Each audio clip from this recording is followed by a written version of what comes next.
Blind Abilities presents a new series, iPhone101. Hi folks, this is Pete Lane. Today I'm going to turn on and set up an iPad mini 4. Yes, I know this is not an iPhone, but the iPad mini 4 setup process would be identical. But before we get into the actual step-by-step process, I want to acquaint you with 3 simple hand gestures that are used with VoiceOver, the text-to-speech software that speaks to you on all Apple devices. Whenever you activate VoiceOver, the gestures used by sighted people on the flat touchscreen change. So the following 3 gestures will be used during this step-by-step setup. First, a flick to the right. A flick is a very light, short gesture, usually used with the pad of the index finger to flick from right to left as if you're flicking a bug. Second, a flick to the left. Like the flick to the right, this is done lightly with the pad of the index finger flicking from right to left. And finally, a single finger double tap. With this, you use a single finger, usually your index finger, and tap the screen very lightly and fairly quickly.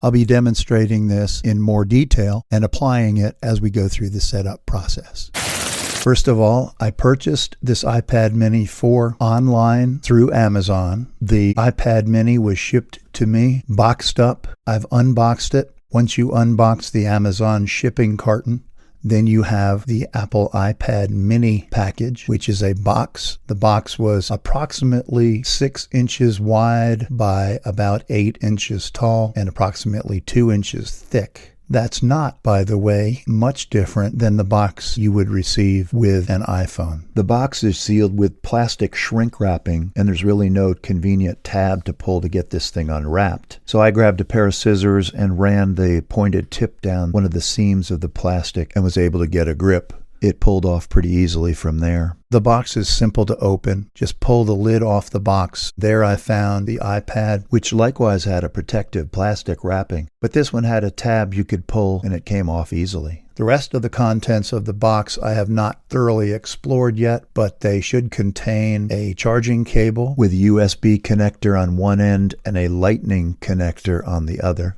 The lightning connector goes into the bottom of the iPad. The other USB end can go into a charging block, which is also included in the box. It's a little plastic cube that has a USB female input, and on the other side of it has a dual-pronged electrical plug, which can go into your standard electrical socket. The USB could also be plugged into a USB port on a computer for charging and syncing if you chose to sync it with your computer using iTunes. Also in the box is an instruction booklet in print, a pair of Apple earbuds, and for this particular iPad mini, which is version 4, the headphones, which go in your ear, do have a 3/8 inch male plug, which goes into the female port on the iPad, just as it will on all versions of the iPhone, except the iPhone 7 and 7 Plus. You may have heard that the new iPhone 7 has eliminated the 3/8 inch connector and will work only with Bluetooth connected earbuds or listening devices. But for most of us with an iPhone, and in this case my iPad mini 4, the ear pods will have the 3/8 inch male connector, which goes into the female port on the unit.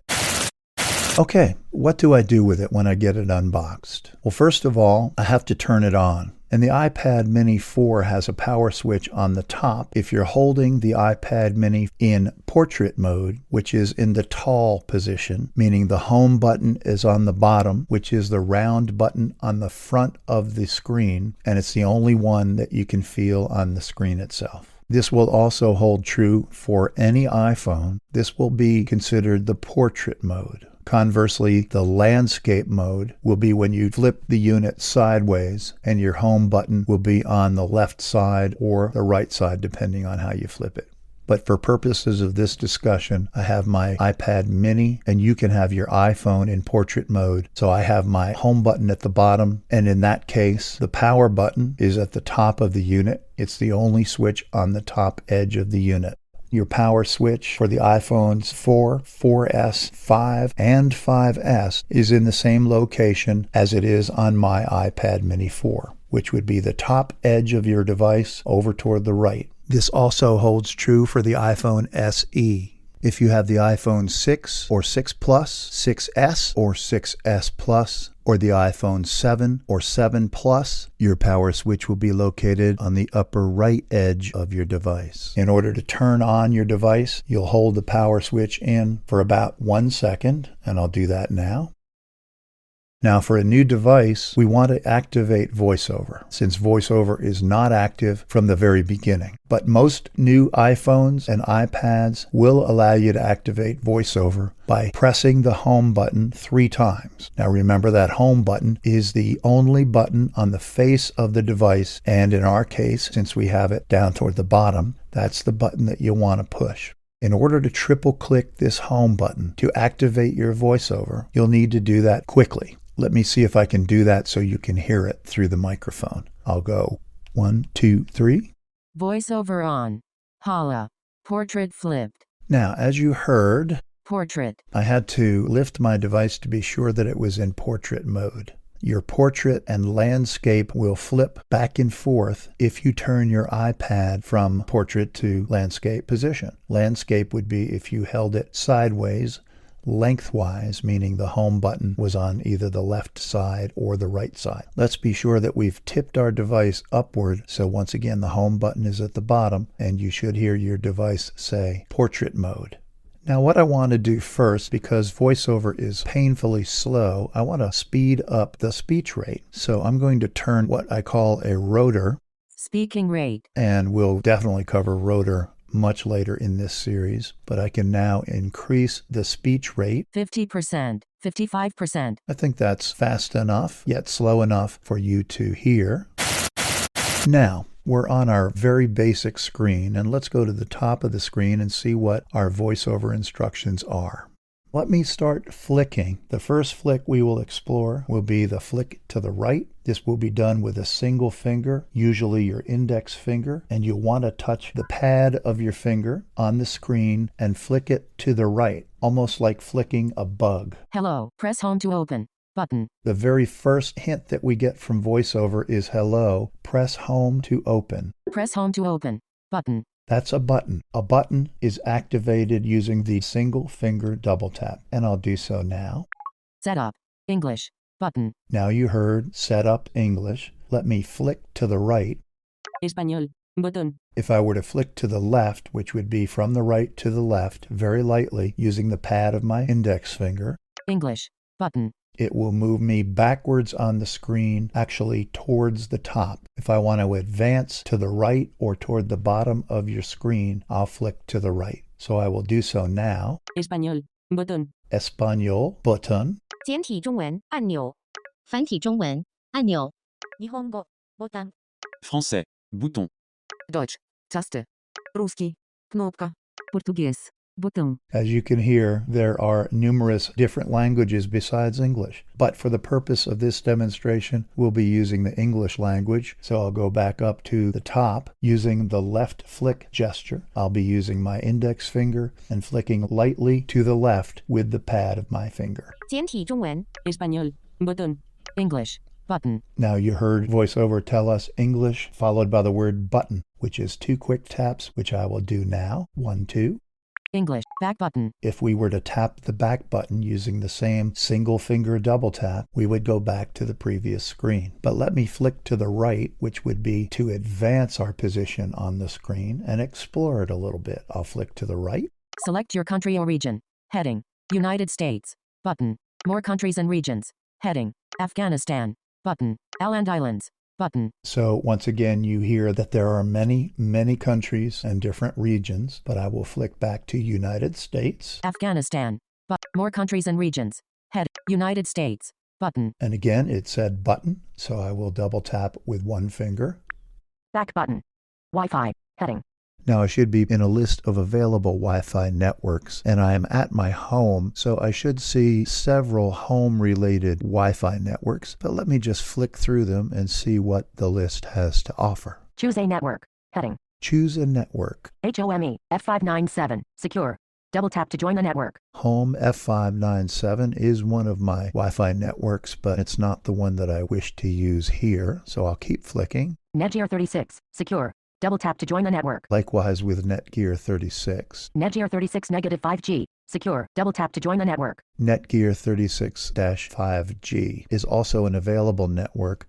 I don't have a lot of Wi-Fi networks that I use, but I do have a Wi-Fi router and a booster router, which is why we see more than one or two Wi-Fi networks. But I believe that the next network in the list will be the one that I'm looking for. Netgear 44. Secure. Double tap to join the network. Netgear 44, which is available, and that is the network that I wish to join. So let me perform my single finger double tap to activate this network. Selected. Netgear 44. Alert. Secure text field. Is editing. Password. Character mode. Insertion point at start. And as you heard the alert tell me, I have to enter my Wi-Fi password. But before I do so, let's flick forward and see what else is on this screen. Cancel. Button. OK. Button. Pretty much a standard screen for password entry. Now I'll flick back to my secure password text field and I'll enter my password. All you will hear will be the clicks, which is customary for a password field. So be careful when you enter your password. Cancel. Button. Secure text field. Is editing. Insertion point at end.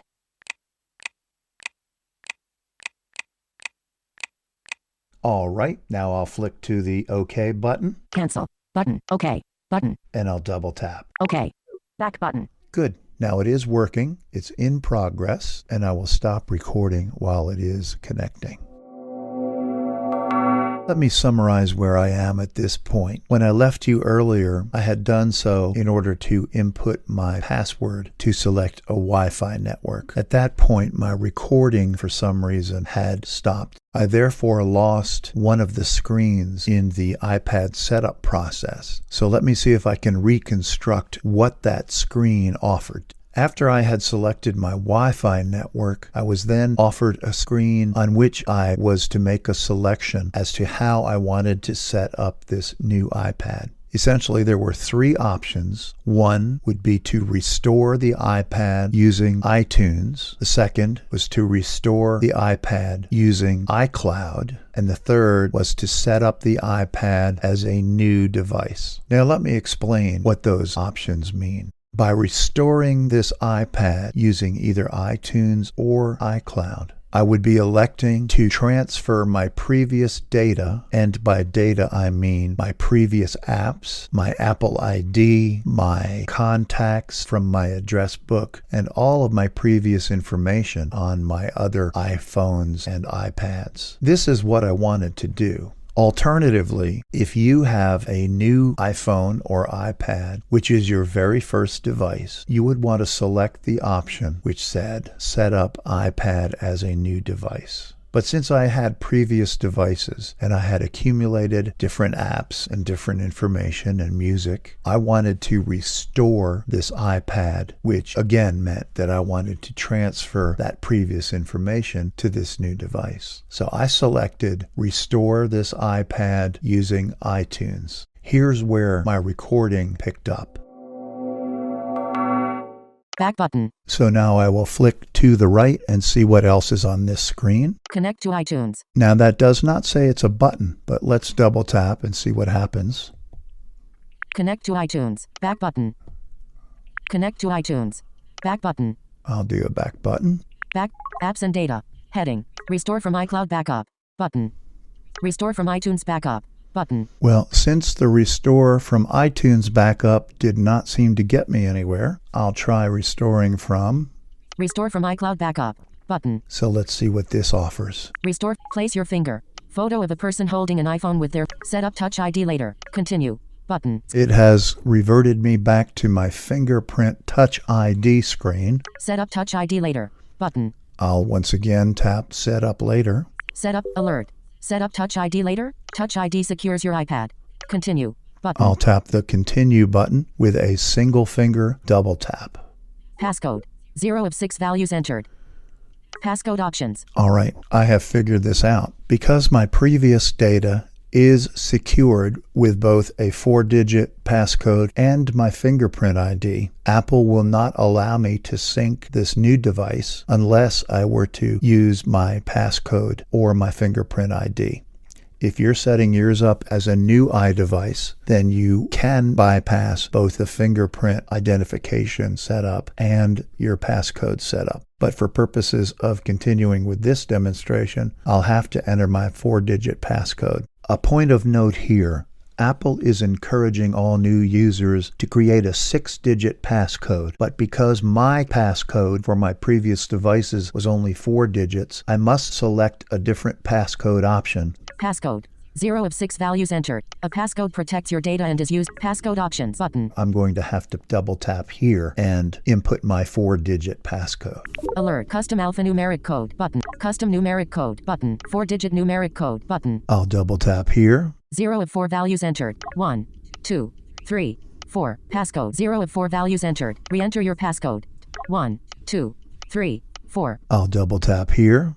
Text field. Is editing. Example, at iCloud.com. Back button. iCloud sign in. Heading. Okay, let me explain what I had to do. Once again, in order to transfer my old information, I did have to type in a passcode. And because my previous passcode was a 4-digit number, I had to flick my finger to that button that we tried previously, which gave us other passcode options. And on that list was an option called a 4-digit passcode ID. So I performed a single finger double tap on that button. I then was given a text field and my numeric keyboard, and I entered my 4-digit passcode. I was asked to re-enter it, which I did, and I moved on to this next screen. And this next screen begins with back button. As all of our new screens have begun with the back button. Now I will flick once again to the right. Next. Dim button. The next button is dimmed. You heard it say next dimmed button. When a button is dimmed, that means that you are not able to activate that button because some information is lacking, which makes sense because we haven't entered any information yet to move to the next item. So let's flick to the right with a single finger. iCloud sign in. Heading. Now our iCloud sign-in allows us to create an iCloud account, which will allow us to store some of our photos and other information in an iCloud account. A cloud account essentially means that you will not be storing that information on your device. We'll get into that in a little bit more detail later, but let's flick forward. Apple ID. Text field. Is editing. Example, at iCloud.com. Word mode. Insertion point at start. Now, if you don't have an Apple ID, you will need to create one. So I will enter my Apple ID now, right here. And I did enter my Apple ID, which once again, you will have to create. And it will be an email address as your Apple ID, plus a password, which you'll have to create. Once you do so, this is a point of emphasis.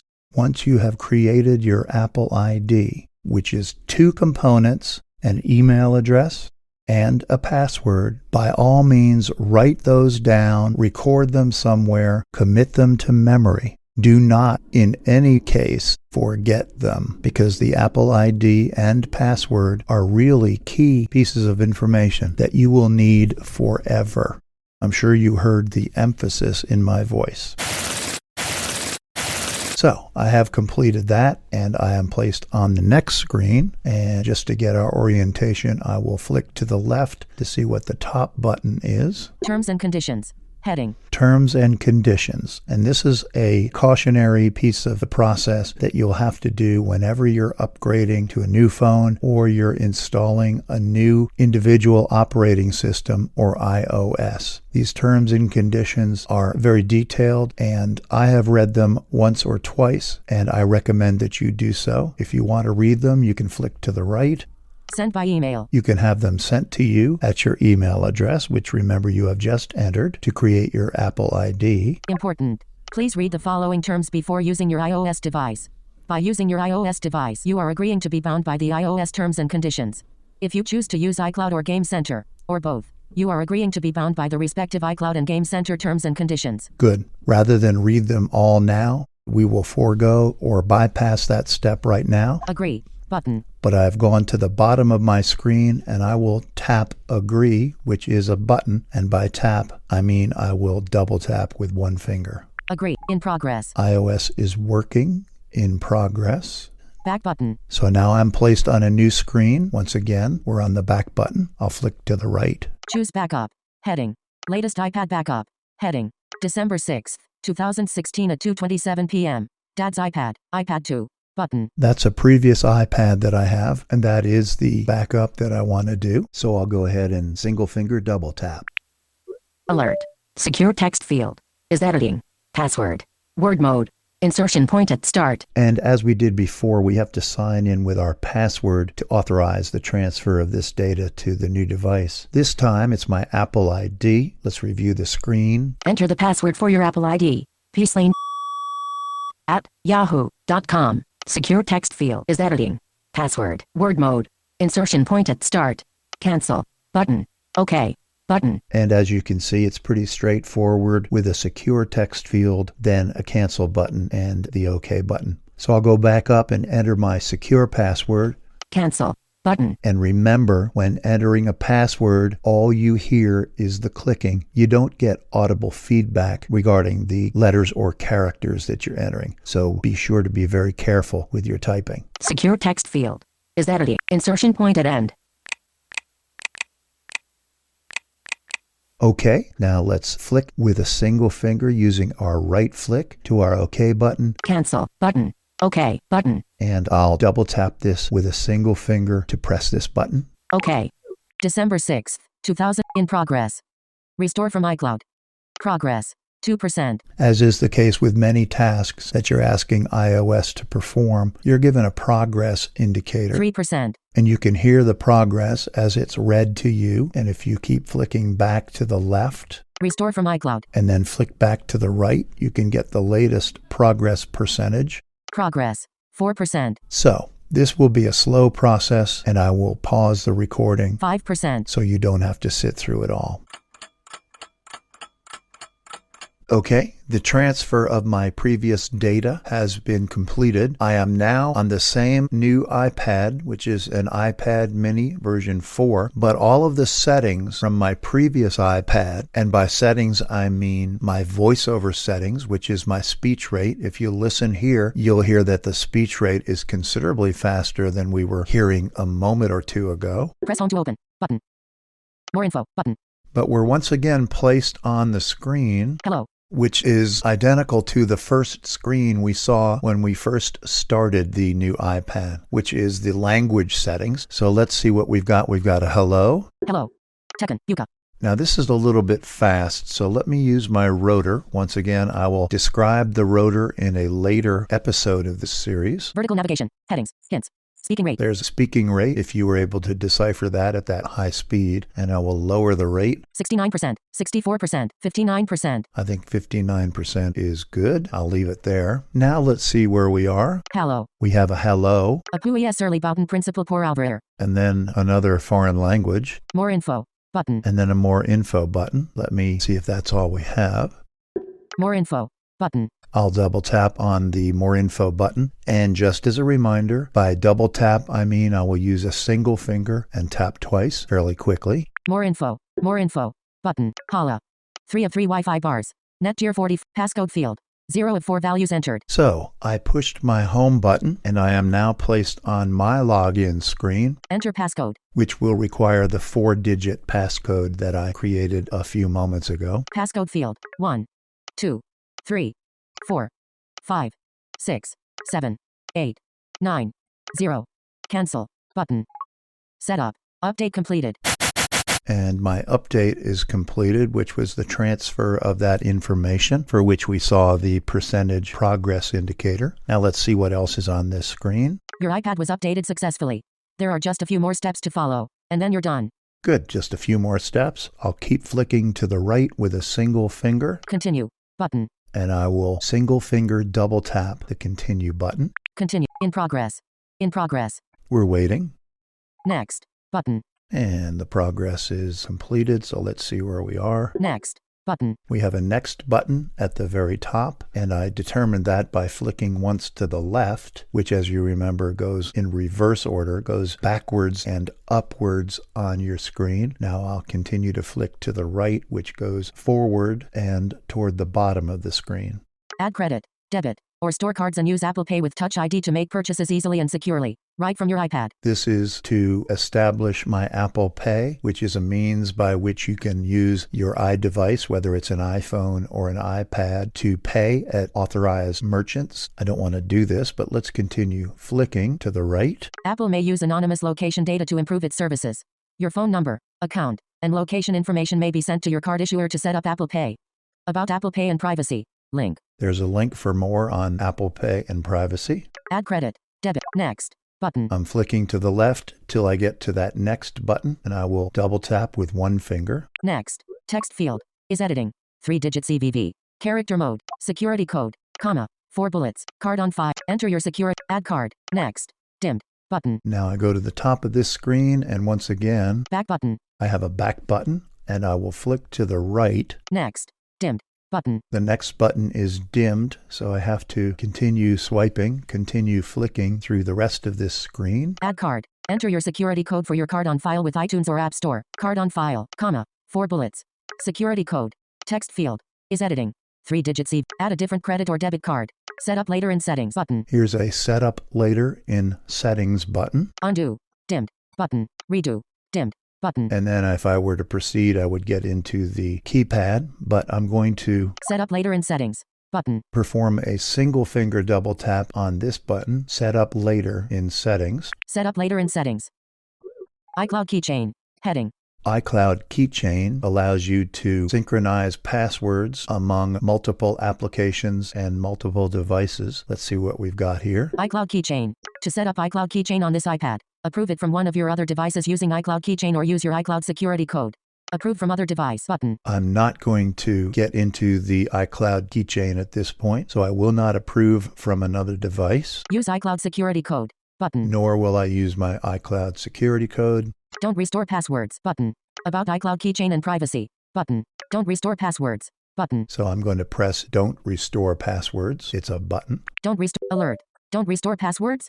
You can turn on iCloud keychain later in settings. Cancel, button. Continue, button. And I'll double tap with one finger on the Continue button. Continue. Siri, image depicting Siri being used on an iPad. Image. Now here we go with our Siri setup. You've heard about Siri, which is the online assistant that Apple provides. Let's explore. Turn on Siri. To use Siri, press and hold the home button. I will go to the top of this screen. Siri. There's the top. You heard the bonk sound, which indicates I'm at the end, or in this case, the beginning of the list. So let me flick to the right. Siri helps you get things done just by asking. Dictate a note, send a message, send money, even request a ride using your favorite apps. All kinds of things that you can do using Siri. I'll flick again. To use Siri, press and hold the home button. Turn on Siri, button. That is a button that I wish to double tap, but let's see what other options we have here. Image depicting Siri being used on an iPad. Image. That's the alternative text description of an image or a picture. Turn on Siri later, button. Here's a later button. Siri sends information like your voice input, contacts, and location to Apple to process your requests. About Siri, link. And there's a link to learn more details about Siri. I believe that's the bottom of our screen here. Yes, you heard the bonk. So let's go back on to my Turn on Siri, button. That's it, my turn on Siri button. And once again, I will use my index finger to tap twice. Welcome to iPad. And here we have a welcome to iPad. I'll flick to the right. Get started, button. Get started, button. And that's our only option. So let's perform a single finger double tap. Get started. Messages. The iOS screen. Alert. Restoring apps and media. Let's see what this alert says. Your settings have been restored. Connect to power to save battery while apps and media are downloading. And I will connect to power. And I am connected to power. Alert. Enter the Yahoo password for peacelane@yahoo.com in settings. Now I'm being prompted for various passwords. So let's see what particular prompt I am currently sitting on. Enter the Yahoo password for peacelane@yahoo.com in settings. That is my Apple ID, but I won't tell you my password. So let's see where I can enter the password. Alert. Enter the Google password for peacelane@gmail.com in settings. See, I'm being prompted for all kinds of passwords here. Let's see if I wait, what else will come. Enter the Google password for peacelane@gmail.com in settings. So all of these prompts have asked me to enter a particular password in my settings app. Now we'll get into our settings and other apps on our phone in more detail a little bit later in this series, but let me just tell you that the settings is an independent app. It is like any other app or application or program. Mail is one of these programs or apps. Your contacts, otherwise known as an address book, is another app or another program that will appear on your screen. Settings is a separate app or an icon that will appear on your home screen, which is very much like a desktop on your Windows computer. So the prompt is offering to take me to that settings app. So let me go to it again. Settings button. The settings button, and I will perform a single finger double tap. Alert. Enter the Yahoo That was another alert, but it seems to have been interrupted when I actually opened the settings app. So let's see where we are. And when I say that, I mean, let's flick around the screen to the left once or to the right once to see where we are oriented on our screen. So I'll flick once to the left. Enter the Yahoo password for peacelane@yahoo.com. So there's a Yahoo password. I will flick to the right. Settings button. Cancel button. Settings And button. I will double tap that button again. Alert. Restoring apps and media. Your settings have been restored. Connect to power to save battery while apps and media are downloading. Connect to power, and I am connected to power as we speak. OK And I'll button. tap the OK button. OK. Settings. So now I'm in my settings app or program or application. On our iDevice, they're referred to as apps, APPS with a plural. Settings. Heading. Now let's flip through this and see what is on our settings screen. Settings. Search field. Airplane mode. Off. So I think we'll conclude this setup demonstration right here because I'll have to flick through our settings app to find the particular areas where those passwords were called for.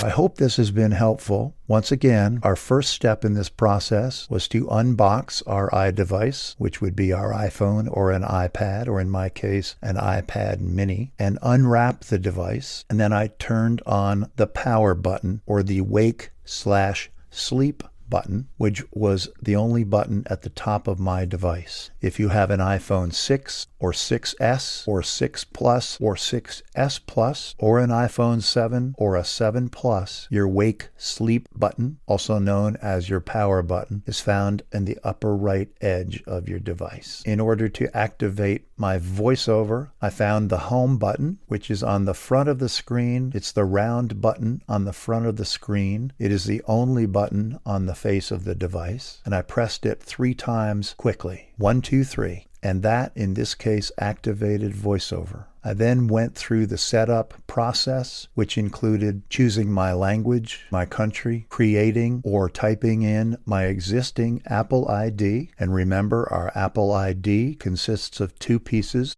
our email address and our passwords. We then proceeded to choose how we wanted to set up this new device. Did we want to restore previous information either from an iCloud account or from our iTunes program on our computer? Or thirdly, did we want to set this up as a new device? If you've never had an Apple iPhone or an iPad or an iPod Touch in the past, then you would have to go to that last option and set it up as a new device. By choosing that, you would then need to create your own Apple ID with an email address and a password. And it's as simple as that. In my situation, having previous history with an iDevice, I opted to transfer my previous settings, data, music, apps, and other information over to this new device, in which case I did have to type in my existing Apple ID and password, and I had to create my PIN code, which is my passcode, or I could have set up my fingerprint ID, both of which provide a privacy and a security to your iDevice that I strongly recommend, as does Apple. And from there, you're set up.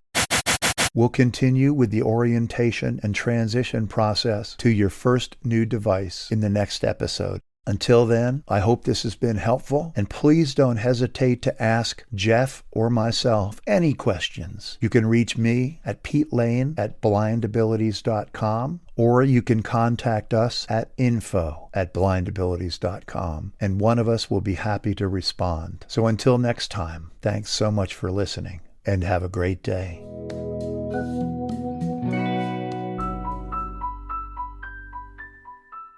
Join Blind Abilities and our new series, iPhone101, as we help you make that decision to buy your first iPhone, as we answer those pressing questions about which device to buy and where to buy it, and as we help you with the transition of learning to use VoiceOver and master the iPhone as a blind user. Where do you go to find those answers? Who do you turn to for help? Blind Abilities presents a new series, iPhone101. We'll provide the answers. We'll be here to help. When we share what we see through each other's eyes, we can then begin to bridge the gap between the limited expectations and the realities of blind abilities. The realities of blind abilities. For more podcasts with a blindness perspective, check us out on the web at www.blindabilities.com, on Twitter at blindabilities. Download our app from the App Store, blindabilities, that's 2 words, or send us an email at info@blindabilities.com. Thanks for listening.